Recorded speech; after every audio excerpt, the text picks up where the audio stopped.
ಅಂದ್ರೆ ಮೂರ್ತಿ ಅದೇ ಆದ್ರೂ ಸಾನ್ನಿಧ್ಯ ಅದೇ ಆದ್ರೂ ನಮ್ಮ ದೃಷ್ಟಿ ಬೇರೆನಾ ಅಥವಾ ದೇವ್ರು ನಮಗ್ ತೋರಿಸುವಂತ ನಮಗೆ ಅವನು ತೋರ್ಸೋದು, ಅವನಿಗೆ ನಮ್ಮನ್ನ ನೋಡೋ ಆಸೆ ಆದ್ರೆ ನಮ್ಮನ್ನ ಶಬರಿಮಲೆ ಕರ್ಸ್ಕೊತಾನಂತೆ. ಇದು ಒಬ್ರು ಹಾಡು ಹೇಳ್ತಾರೆ, ಅವರು ಹೇಳ್ಕೊಟ್ಟಿದ್ ನಮ್ಗೆ.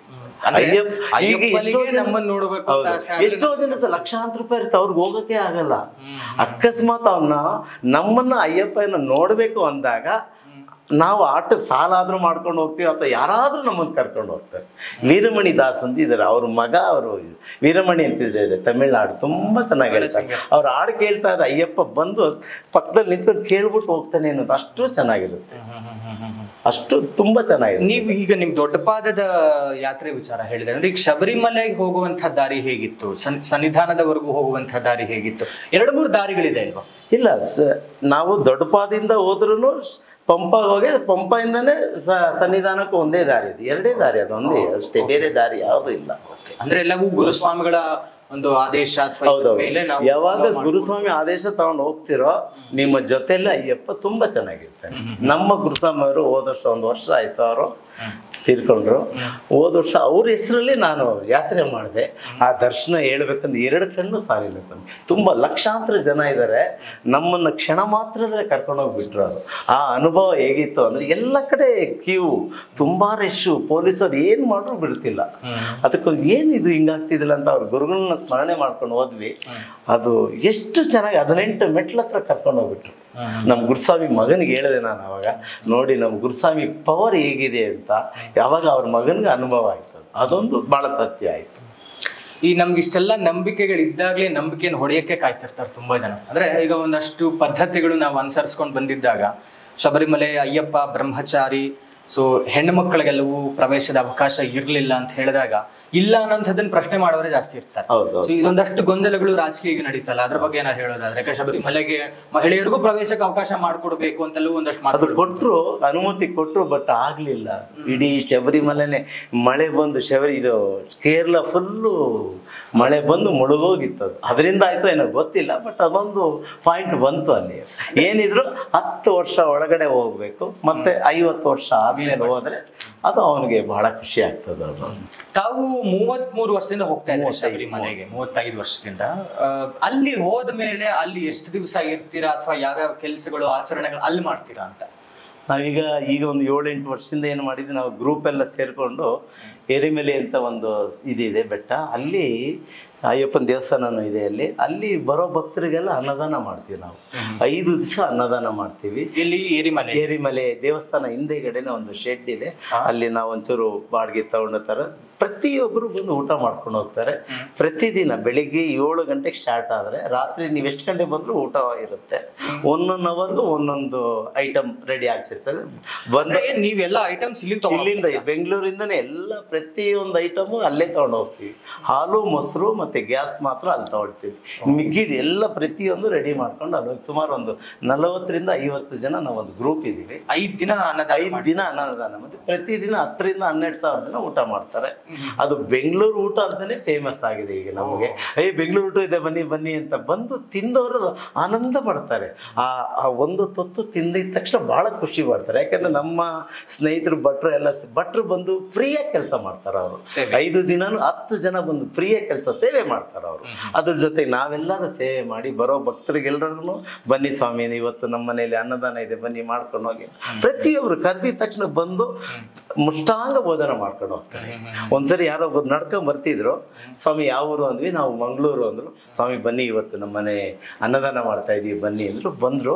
ಆ ಮೆಟ್ಲು ಎಕ್ಕಬೇಕಾದ್ರೆ ಯಾಕೆ ಸ್ವಾಮಿ ನಡ್ಕೊಂಡು ಹೋಗಿದ್ರು, ಕಾಲು ನೋಯ್ತಾ ಇದೆಯಾ ಅಂದೆ. ಹ್ಞೂ ಸ್ವಾಮಿ, ನಾನು ಶಿರ್ಡಿಯಿಂದ ನಡ್ಕೊಂಡ್ ಬಂದೆ, 73ನೇ ದಿನ ಇವತ್ತು ಅಂದ್ರು. ಅವ್ರನ್ನ ನೋಡಿ ಬಹಳ ಸಂತೋಷ ಆಯ್ತು. ಅವ್ರಿಗೆ ಸಾಷ್ಟಾಂಗ ನಮಸ್ಕಾರ ಹಾಕಿ ರಾಜ ಮರ್ಯಾದೆಯಿಂದ ಕರ್ಕೊಂಡೋಗಿ ನಮ್ಮ ಗುರುಸ್ವಾಮಿಗೆ ಹೇಳಿದೆ, ಗುರುಳೆ ಇವರು ಶಿರ್ಡಿಯಿಂದ ಒಬ್ಬರೇ ನಡ್ಕೊಂಡ್ ಬಂದಿದ್ದಾರೆ ಅಂತ. ಬಹಳ ಖುಷಿ ಆಯ್ತು.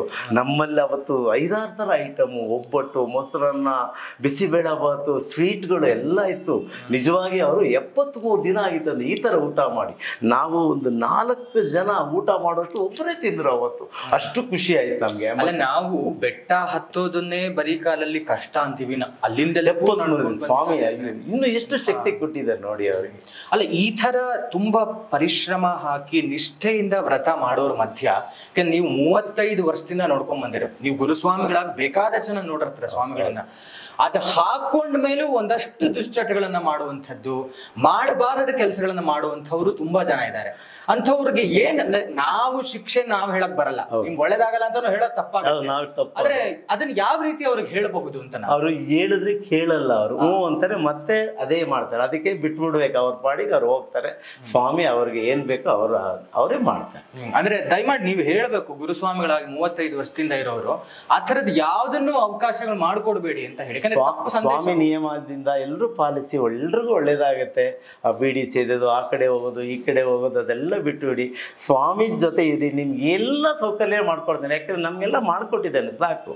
ನಮ್ಗೆ ಇರಕ್ಕೆ ತುಂಬಾ ಚೆನ್ನಾಗಿದೆ, ಹೊಟ್ಟೆಗೆ ಬಟ್ಟೆಗೆಲ್ಲ ಬಹಳ ಚೆನ್ನಾಗಿ. ಅವನನ್ನು ನಂಬಿರೋದಕ್ಕೆ ಇವತ್ತು ತುಂಬಾ ಚೆನ್ನಾಗಿದ್ದೀವಿ. ಮತ್ತು ಈ ಮಾಲೆ ಹಾಕಿದ ನಂತರ, ಈಗ ಶಬರಿಮಲೆ ಯಾತ್ರೆ ಮುಗಿಸಿದ ನಂತರದಲ್ಲಿ ಒಂದು ನಿಯಮ ಇದೆ ಅಂತ ಕೇಳ್ಪಟ್ಟಿದ್ವಿ. ಅಂದ್ರೆ ವಾಪಸ್ ಮನೆಗೆ ಬಂದು ಈಗ ಏನ್ ಜ್ಯೋತಿ ಹಚ್ಚಿಬಿಟ್ಟು ಹೊರಟಿರ್ತಾರೆ ಶಬರಿಮಲೆ ಯಾತ್ರೆಗೆ, ಪುನಃ ಬಂದು ಆ ಜ್ಯೋತಿನ ನೋಡಿ ಇವ್ರು ಮಾಲೆ ಹಾಕಿದ್ದಂತಹ ದೇವಸ್ಥಾನಕ್ಕೆ ಹೋಗಿ ಮಾಲೆ ವಿಸರ್ಜನೆ ಮಾಡಬೇಕು ಅಂತಿದೆ ಅಲ್ಲಿ. ಆದ್ರೆ ಈಗೆಲ್ಲವೂ ಒಂಥರ ಟೂರ್ ಪ್ಯಾಕೇಜ್ ಆಗ್ಬಿಟ್ಟಿದೆ. ಈಗ ಶಬರಿಮಲೆ ಆದ್ಮೇಲಿಂದ ತುಂಬಾ ದೇವಸ್ಥಾನಗಳು ಸುತ್ತುವಂಥದ್ದು, ಎಲ್ಲೆಲ್ಲೋ ತುಂಬಾ ಜನ ಮಲೆ ಮಹದೇಶ್ವರ ಬೆಟ್ಟ ಎಲ್ಲ ಕಡೆ ಹೋಗ್ಬಿಟ್ಟೆಲ್ಲ ವಿಸರ್ಜನೆ ಹಂಗ್ ಮಾಡಬಹುದಾ? ಅದು ಅಲ್ಲಿ ಎಲ್ಲಿ ಮಾಲೆ ಹಾಕಿರ್ತಾರೋ ಮತ್ತೆ ಎಲ್ಲ ನೀವೆಲ್ಲ ದೇವಸ್ಥಾನ ಎಲ್ಲ ಸುತ್ಕೊಂಡ್ಬಂದು ಬಂದು ಅಲ್ಲೇ ದೇವಸ್ಥಾನಗಳು ಹೋಗೋದು ಕಡ್ಡಿ ಇಲ್ಲ ಎಲ್ಲಿ ಹೋಗ್ಬೋದು, ತೊಂದರೆ ಇಲ್ಲ. ದೇವಸ್ಥಾನ ಯಾತ್ರೆ ಮಾಡೋದಲ್ವಾ, ಬರ್ತಾ ದಾರಿಯಲ್ಲಿ ಎಲ್ಲ ಪ್ರತಿಯೊಂದು ದೇವಸ್ಥಾನ ನೋಡ್ಕೊಂಡ್ಬಂದು ಮತ್ತೆ ಮನೆಗೆ ಬಂದು ಸ್ನಾನ ಮಾಡಿ, ಗುರುಸ್ವಾಮಿ ಇದ್ರೆ ಅವ್ರ ಕೈಯಲ್ಲಿ ಬಿಚ್ಚಿಸ್ಕೊಂಬೋದಿಲ್ಲ. ನೀವು ದೇವಸ್ಥಾನಕ್ಕೆ ಹೋಗ್ತಿರಲ್ಲ, ಅಲ್ಲಿ ಹೋಗಿನೂ ಮಾಲೆ ಬಿಚ್ಚಿ ಮತ್ತೆ ಬರ್ಬೋದು. ಅಂದ್ರೆ ಎಲ್ಲಿ ಬೇಕಾದ್ರೂ ಓಡಾಡ್ಕೊಂಡ್ ಬರ್ಬೋದು, ಆದ್ರೆ ಮನೆಗೆ ಬಂದ ನಂತರದಲ್ಲೇ ನೀವು ಮಾಲೆ ಹಾಕಿ ಜಾಗಕ್ಕೆ ಹೋಗಿ ವಿಸರ್ಜನೆ ಮಾಡಿ ಪದ್ಧತಿ ಇರುವಂತದ್ದು. ಓಕೆ, ಈಗ ಇಷ್ಟೆಲ್ಲ ಒಂದು ಬ್ರಹ್ಮಚರ್ಯ ವ್ರತ ಇಷ್ಟೆಲ್ಲ ಮಾಡಿ, ಈಗ ನವೆಂಬರ್ ಇಂದ ಸೀಸನ್, ಕಾರ್ತಿಕ ಮಾಸದಿಂದ ಸೀಸನ್ ಶುರುವಾಗುತ್ತೆ. ಈಗಲೇ ಲಕ್ಷಾಂತರ ಜನ ಇದ್ದಾರಂತೆ. ಇನ್ನು ನಮಗೆ ಒಂದು ಪ್ರಮುಖವಾದಂತಹ ಆಕರ್ಷಣೆ ಶಬರಿಮಲೆ ವಿಚಾರದಲ್ಲಿ ಅಂತ ಹೇಳಿದ್ರೆ ಅದು ಮಕರ ಸಂಕ್ರಾಂತಿ ದಿವಸ ಪಂದಳರಾಜನ ಅರಮನೆಯಿಂದ ತಿರುವಾಭರಣ ಬರುತ್ತೆ. ಆಭರಣವನ್ನ ದೇವರಿಗೆ ಹಾಕಿದ ನಂತರದಲ್ಲಿ ಮಂಗಳಾರತಿ ಹೊತ್ತಿಗೆ ಸಂಜೆ ಆಕಾಶದಲ್ಲಿ ಮಕರ ಜ್ಯೋತಿ ಕಾಣಿಸುತ್ತೆ ಅನ್ನುವಂಥದ್ದು ನಮಗೊಂದು ದೈವತ್ವ ಇದೆ, ಅಥವಾ ನಾವು ನಂಬುತ್ತೀವಿ, ನಮಗೆ ದರ್ಶನ ಕೊಡ್ತಾರೆ ಅಯ್ಯಪ್ಪ, ಯಾಕಂದ್ರೆ ಅಯ್ಯಪ್ಪನೇ ಹೇಳಿರುವಂತಹ ಮಾತು ಅಂತ ನಾವು ನಂಬಿರುವಂಥದ್ದು. ಇದನ್ನೇ ಸುಳ್ಳು ಅಂತ ಹೇಳುವಂತ ತುಂಬಾ ಬುದ್ಧಿವಂತರಿದ್ದಾರೆ. ಆದ್ರೆ ನೀವೀಗ ಜ್ಯೋತಿಗೆ ನಾವು ಹೋಗುವಂತ ದರ್ಶನಕ್ಕೆ ಅಂತ ಹೇಳ್ತೀರಾ, ನೀವು ಇಷ್ಟು ಅನುಭವಿಗಳಾಗಿ ಸಾಕ್ಷಾತ್ಕರಿಸ್ಕೊಂಡಿದ್ದೀರಾ, ಅಯ್ಯಪ್ಪನೇ ಅನುಗ್ರಹ ಮಾಡಿದ್ದಾರೆ ಅಂತ ಹೇಳ್ತೀರಾ. ಮಕರ ಜ್ಯೋತಿ ವಿಚಾರದ ಬಗ್ಗೆ ನೀವು ಹೇಳೋದಾದ್ರೆ? ಖಂಡಿತ ಅವರು ಏನ್ ಹೇಳಿದಾರೆ, ನಾನು ಜ್ಯೋತಿ ರೂಪದಲ್ಲಿ ನಿಮ್ಗೆ ಕಾಣಿಸ್ಕೋತೀನಿ ಅಂತ ಹೇಳಿದ್ದಾರೆ. ಅದೇ ತರ ಪ್ರತಿ ವರ್ಷ ನಮ್ಗೆ ಜ್ಯೋತಿ ರೂಪದಲ್ಲಿ ಕಾಣಿಸ್ಕೋತಾರೆ. ಅದೇ ಮಾನವ ಸೃಷ್ಟಿ ಆಗಿರುವಂತದ್ದು, ಇದು ದೇವರಲ್ಲ ಅಂತ ತುಂಬಾ ಬುದ್ಧಿಜೀವಿ ನಮ್ಗೆ ಅದೆಲ್ಲ ಗೊತ್ತು. ನಾವು ದೇವರು ಅವ್ರು ಹೇಳಿದ್ದಾರೆ, ದೇವ್ರು ನಮ್ಗೆ ಬಂದಿದ್ದಾನೆ ಅಂತ ನಾವು ಅಷ್ಟು ಖುಷಿಯಿಂದ ನಾವು ಅವ್ನ ಕೈ ಮುಗಿ ಪ್ರತಿ ಬಾರಿ ಮಕರ ಜ್ಯೋತಿ ದರ್ಶನ. ಹೌದು, ನಾವು ಜ್ಯೋತಿ ದರ್ಶನ ಮಾಡಿದ್ರ ದೋಷಿ ದರ್ಶನ ಒಂದು 30 ಸರಿ ಆಗಿದೆ ಅನ್ಸುತ್ತೆ. 30 ಬಾರಿ ಮಕರ ಜ್ಯೋತಿ ದರ್ಶನ. ಬರೀ ಜಾಸ್ತಿ ಹೋಗೋದೇ ಮಕರ ಜ್ಯೋತಿಗೆ. ನಾವು ಅಷ್ಟು ಜನದ ಮಧ್ಯೆ ಹೇಗೆ ಅಯ್ಯಪ್ಪನ ದಯೆ, ಎಷ್ಟು ಬೇಗ ದರ್ಶನ ಸಿಗಬೇಕು ಅಂದ್ರೆ ನಿಯಮ ವ್ರತ ಎಲ್ಲ ಚೆನ್ನಾಗಿ ಮಾಡ್ಕೊಂಡು ಹೋಗಿ ಕರೆದು ನಿಮ್ಗೆ ದರ್ಶನ ಕೊಡ್ತಾರೆ. ಆ ಅನುಭವ ಆಗಿದೆ. ಎಷ್ಟೇ ಜನ ಇದ್ರು ನಮ್ಗೆ ಕ್ಲೀನಾಗಿ ದರ್ಶನ ಕೊಡ್ತಾರೆ. ಪ್ರತಿ ವರ್ಷನೂ ಒಂದೊಂದ್ಸರಿಗೆ ಒಂದೊಂದು ದರ್ಶನ ಕೊಟ್ಟಿದ್ದಾರೆ ನಮ್ಗೆ. ವಾರದಲ್ಲಿ ಬಿಟ್ಟು ಬೇರೆ ಆನಂದ ಎಲ್ಲೂ ಸಿಕ್ಕಲ್ಲ. ಸ್ವಾಮಿಗಳು ನೀವಾಗ್ಲೇ ಹೇಳ್ತಾ ಇದ್ರಿ, ಅಯ್ಯಪ್ಪನಿಗೆ ನಮ್ಮನ್ನ ನೋಡ್ಬೇಕು ಅಂತ ಆಸೆ ಆದ್ರೆ ಅವನೇ ಕರೆಸ್ಕೊಳ್ತಾನೆ ಅಂತ. ಈ ನಿಜವಾಗ್ಲೂ ವ್ರತ ಮಾಡೋರ ಮಧ್ಯ, ವ್ರತ ಮಾಡ್ತಾ ಇದೀವಿ ಅಂತ ತೋರಿಸ್ಕೊಳ್ಳೋರ ಮಧ್ಯ ಈ ಜನಗಳ ಅಪನಂಬಿಕೆ ಒಂದು ಶುರುವಾಗ್ಬಿಟ್ಟಿದೆ. ಈ ನಾವು ಸಿಗ್ನಲ್ಸ್ ಅಲ್ಲಿ ಹೋಗ್ತಾನೋ ಎಲ್ಲೋ ಬೀದಿಲಿ ಹೋಗ್ತಿದ್ದಾಗ ಸುಮ್ನೆ ಮೇಲೊಂದು ಟವಲ್ ಹಾಕೊಂಡ್ಬಿಡೋದು, ಪ್ಯಾಂಟ್ ಶರ್ಟ್ ಅಲ್ಲೇ ಇರ್ತಾರೆ, ಟವಲ್ ಹಾಕೊಂಡ್ಬಿಟ್ಟು ನಾವು ಮಾಲೆ ಹಾಕೊಂಡಿದೀವಿ ಅಂತ ಒಂದು ಭಿಕ್ಷೆ ಬೇಡ್ತಾರೆ. ಅಂದ್ರೆ ನಮ್ಗೆ ಶಬರಿಮಲೆ ಯಾತ್ರೆಗೆ ಹೋಗಕ್ಕಾಗಿದೆ, ನಮ್ಗೆ ದುಡ್ಡಿಲ್ಲ ಹೋಗಕ್ಕೆ ಅನ್ನೋ ಥರದಲ್ಲಿ ಭಿಕ್ಷೆ ಬೇಡೋದೆಲ್ಲ ಮಾಡ್ತಾ ಇದ್ದಾರೆ. ಆದ್ರೆ ನಿಜವಾಗ್ಲೂ ಭಿಕ್ಷೆ ಬೇಡ ಹೋಗುವಂತ ಪರಿಸ್ಥಿತಿ ಏನಿದೆ? ಅದೇನ್ ದುಡ್ಡು ಮಾಡ್ಬೇಕು ಅಂತ ಅವ್ರೇನಾದ್ರು ನಾಟಕ ಮಾಡ್ತಿದಾರ? ಈ ತರದ್ದೇನಾದ್ರು? ಖಂಡಿತ ಅದು ಬಹಳ ತಪ್ಪೋದು. ನೀವು ಯಾರನ್ನಾದ್ರೂ ಕೇಳ್ಬೋದು, ನೀವು ನಾವು ಶಬರಿಮಲೆ ಹೋಗ್ತಾ ಇದೀವಿ ಅಂದ್ರೆ ಯಾರಾದ್ರೂ ಒಬ್ರು ಕೊಡ್ತಾರೆ, ಇಲ್ಲ ನಮ್ಮಂತವ್ರ ಹತ್ರ ಬಂದ್ರು ನಾವು ಕೊಡ್ತೀವಿ. ಬಟ್ ಒಬ್ಬೊಬ್ರ ಹತ್ರ ಹೋಗಿ ಭಿಕ್ಷೆ ಬೇಡಿ ಅಯ್ಯಪ್ಪನ ಹತ್ರ ಹೋಗೋ ಪದ್ಧತಿ ಅದು ಇಲ್ಲ ಸ್ವಾಮಿ. ದಯವಿಟ್ಟು ಯಾರು ಆ ಥರ ಮಾಡಬೇಡಿ. ಮಾಡಬೇಡಿ. ನಾವು ಮಾಲೆ ಹಾಕ್ಕೊಂಡಿದ್ದಾಗ ಅವ್ರು ಭಿಕ್ಷೆ ಬೇಡಕ್ಕೆ ಬಂದಾಗ ತುಂಬ ನೋವಾಗುತ್ತೆ. ಅವ್ರು ಕೇಳ್ತೀವಿ ನಾವು, ನೀವು ಯಾಕೆ ಇದೆ ಬೇಕಾದ್ರೆ ಬನ್ನಿ ನಾವೇ ಕರ್ಕೊಂಡು ಹೋಗ್ತೀವಿ ಅಂದರೆ ಬರಲ್ಲ ಅಂತಾರೆ ಅವಾಗ ಅವರು. ಬರಲ್ಲ, ನಾವು ಬರಲ್ಲ ಸಮಿ ಅಂತ ಮತ್ತೆ ಆ ಸೈಡ್ಗೆ ಹೊಟ್ಟೋಗ್ತಾರೆ ಅವರು. ದಯವಿಟ್ಟು ಯಾರು ಆ ಥರ ಭಿಕ್ಷೆ ಬೇಡಿ, ಶಬರಿಮಲೆಗೆ ಹೋಗಬೇಡಿ. ನೀವು ನಿಮ್ಮ ಕೈಲಾದರೆ ಹೋಗಿ, ಇಲ್ಲ ಯಾರಿಗಾದ್ರೂ ಸಹಾಯ ಕೇಳಿ, ಶಬರಿಮಲೆ ಕರ್ಕೊಂಡು ಹೋಗೇನಿ, ಕರ್ಕೊಂಡು ಹೋಗ್ತಾರೆ. ಇಲ್ಲ ಬನ್ನಿ ನಮ್ಮ ಜೊತೆ ಬನ್ನಿ, ನಾವು ಕರ್ಕೊಂಡು ಹೋಗ್ತೀವಿ ನಿಮಗೆ, ಆ ಥರನೂ ಮಾಡ್ಬೋದು. ಅದು ಅದೇ ಇವ್ರುಗಳನ್ನ ಹೇಳ್ತಿದ್ದಾಗಲಿ ಒಗ್ಗಟ್ಟು ಅಂತ ಬಂದ್ರೆ ನಮ್ಮ ಹಿಂದೂಗಳಲ್ಲಿ ಕೆಲವೇ ಸಂದರ್ಭ ಅದರಲ್ಲಿ ಶಬರಿಮಲೆ ಯಾತ್ರೆ ಇರ್ಬೋದು ಅಂತ. ನಾವು ಸ್ವಲ್ಪ ಬೇರೆ ಧರ್ಮದ ವಿಚಾರ ನೋಡೋದು ಅಂತ ಆದ್ರೂ ಕ್ರಿಶ್ಚಿಯಾನಿಟಿ ಬಂದ್ರೆ ಅವ್ರದ್ದು ಎಲ್ಲೋ ಒಂದ್ ಕಡೆ ಹೋಗ್ಬೇಕು ಅಂತಂದಾಗ ಅವ್ರದ್ದೊಂದು ಸೆಪರೇಟ್ ಫಂಡ್ ಇರುತ್ತೆ. ಇಸ್ಲಾಂ ಧರ್ಮದ್ದು ಅಂತ ಬಂದ್ರೆ ಮುಸ್ಲಿಮ್ಸ್ ಹಜ್ ಯಾತ್ರೆಗೆ ಸರ್ಕಾರವೇ ಕೊಡ್ತಾ ಇದೆ, ಅವ್ರ ಅನುದಾನ ಕೊಟ್ಟು ಅದು ಯಾತ್ರೆಗೆ ಅಂತಾನೆ ಮಾಡ್ತಾರೆ. ಯಾಕೆ ಹಿಂದೂ ಧರ್ಮಕ್ಕೆ ಯಾವುದೇ ರೀತಿಯಾದಂತಹ ಅನುದಾನ ಇಲ್ಲ? ಹಿಂದೂಗಳ ವಿಚಾರದಲ್ಲಿ ಯಾಕೆ ಈ ತಾರತಮ್ಯ? ಕ್ರಿಶ್ಚಿಯಾನಿಟಿಗೆ ಸರ್ಕಾರ ಒಂದಷ್ಟು ಅನುದಾನ, ಇಸ್ಲಾಂ ಧರ್ಮದ ಹಜ್ ಯಾತ್ರೆಗೆ ಇಲಾಖೆಯೇ ಮಾಡ್ಬಿಟ್ಟು ಹಜ್ ಸಚಿವರು ಬೇರೆ ಇದ್ದಾರೆ, ಅದಕ್ಕೆ ಅನುದಾನ ಅಂತೆಲ್ಲ ಕೊಡ್ತಾ ಇದ್ದಾರೆ. ಯಾಕೆ ಹಿಂದೂಗಳ ವಿಚಾರದಲ್ಲಿ, ಅದರಲ್ಲೂ ಈ ಶಬರಿಮಲೆ ಅಯ್ಯಪ್ಪ ವಿಚಾರ ಅಂತ ಬಂದಾಗ ತುಂಬಾ ಜನ, ಲಕ್ಷಾಂತರ ಜನರ ನಂಬಿಕೆ ಇರುವಂತದ್ದು, ಇದಕ್ಕೆ ಯಾಕೆ ಒಂದು ಇಲಾಖೆ ಅಂತಾನೆ ಮಾಡಿ ತಾವು ಅನುದಾನವನ್ನು ಕೊಡಬಾರದು ಅಂತ ಒಂದು ಪ್ರಶ್ನೆ ನಾವು ವೀಕ್ಷಕರಲ್ಲಿ ಮುಂದೆ ಇಡ್ತಾ ಇದ್ದೀವಿ. ತಾವು ಇದ್ರ ಬಗ್ಗೆ ಒಂದು ಅಭಿಪ್ರಾಯ ಮಾತಾಡೋದಾದ್ರೆ? ಸರ್ಕಾರ ನಮ್ಮ ಸ್ವಾಮಿಗಳಿಗೆ ಹೋಗೋರ್ಗು ಒಂದು ಈಗ ಅಜ್ಜದು ಮತ್ತೆ ಎಲ್ಲರೂ ಇದಕ್ಕೂ ಕೊಡ್ತಾರಲ್ವ, ಅದೇ ತರ ಸರ್ಕಾರ ನಮ್ಮ ಶಬರಿಮಲೆ ಯಾತ್ರೆಗೂ ದಯವಿಟ್ಟು ನೀವು ಒಂದು ಸಹಕಾರ ಮಾಡಿಕೊಡ್ಬೇಕು. ನಮ್ದಕ್ಕೂ ಮಾಡಿಕೊಟ್ರೆ ಸ್ವಾಮಿಗಳು ನೋಡಿ ಈ ಥರ ಭಿಕ್ಷೆ ಬೇಡವರೆಲ್ಲನೂ ಅವ್ರನ್ನೆಲ್ಲ ಕಡಿಮೆ ಮಾಡಿ ಆರಾಮಾಗಿ ಹೋಗ್ತಾರೆ, ಅವ್ರು ಶಬರಿಮಲೆಗೆ ಹೋಗಿ ಯಾತ್ರೆ ಮುಗಿಸ್ಕೊಂಬರ್ತಾರೆ ಅವರು. ಸ್ವಾಮಿಗಳೇ, ನಾವು ಈ ವ್ರತ ಮಾಡ್ಬೇಕು ಅಂತ ಅನ್ಕೊಳ್ತೀವಿ, ಸಂಕಲ್ಪ ಮಾಡ್ಕೊಳ್ತೀವಿ, ವ್ರತ ಪಾಪ ನಿಷ್ಠೆಯಿಂದನೂ ಮಾಡ್ತಾರೆ. ಈಗ ಇಂಥ ದಿವ್ಸಕ್ಕೆ ಹೋಗ್ಬೇಕು, ದರ್ಶನಕ್ಕೆ ಬುಕ್ ಅಂತ ಕೂಡ ಎಲ್ಲ ಆಗೋಗಿರುತ್ತೆ. ಆದ್ರೆ ಏನೋ ಒಂದು ಪರಿಸ್ಥಿತಿಯಿಂದ ಹೋಗಕ್ಕಾಗಲ್ಲ, ಅಂತ ಸಂದರ್ಭದಲ್ಲಿ ಸ್ವಾಮಿಗಳು ಏನ್ ಮಾಡಬಹುದು? ಅದು ಹೋಗ್ಬಾರ್ದು ಅಂತ, ಅಥವಾ ಅದ್ಮೇಲೆ ಅವ್ರ ಮನೆಯಲ್ಲಿ ಸಾವು ನೋವಾಗಿದ್ರೆ ಮಾತ್ರ ಹೋಗ್ಬಾರ್ದು ಅಷ್ಟೇ. ಅದೊಂದು ಬೇರೆ ಅಂದ್ರೆ ಏನಾದ್ರು ಟೈಮ್ ಅಡ್ಜಸ್ಟ್ ಮಾಡಿ ಹೋಗಿ ಯಾತ್ರೆ ಮುಗಿಸ್ಕೊಂಬಾರ್ದು. ಅಲ್ಲ, ನಾವು ತುಂಬಾ ಒಂದಷ್ಟು ಮಾತು ಕೇಳ್ಪಟ್ಟಿದ್ವಿ, ಎಲ್ಲೋ ಇಲ್ಲೇ ಬೆಂಗಳೂರಲ್ಲಿ ಇನ್ನೊಂದೆರಡು ಸನ್ನಿಧಾನ ಇದೆ, ಅಲ್ಲಿ ಹೋಗ್ಬಿಡ್ಬಹುದು, ಆಗ್ಲಿಲ್ಲ ಅಂತಂದ್ರೆ ಈ ತರದ್ದೆಲ್ಲ ಅವ್ಯವಸ್ಥೆಗಳಿದೆ, ಅದನ್ನ ಮಾಡಬಹುದು. ಶಬರಿಮಲೆ ಯಾತ್ರೆ ಅಂದ್ರೆ ಅದು ಶಬರಿಮಲೆ ಒಂದಕ್ಕೆ ಇದಾಗತ್ತೆ. ಅದು ಅಂದ್ರೆ ಇವ್ರು ಬೇರೆ ಯಾವ ಕಡೆ ಹೋದ್ರು, ಎಲ್ಲೇ ಹೋದ್ರು ಅದಕ್ಕೆ ಫಲ ಇಲ್ಲ. ಶಬರಿಮಲೆ ಅಂದ್ಮೇಲೆ ಅವ್ರ ಹೆಸರು ಹೇಳಿದ್ಮೇಲೆ ಅಲ್ಲೇ ಹೋದ್ರೆ ಫಲ. ಮತ್ತು ಇವ್ರಿಗೆ ಬರೀ ಸಾವಿನ ಒಂದು ಇದಿದ್ರೆ ಮಾತ್ರ ಹೋಗಬಾರ್ದು.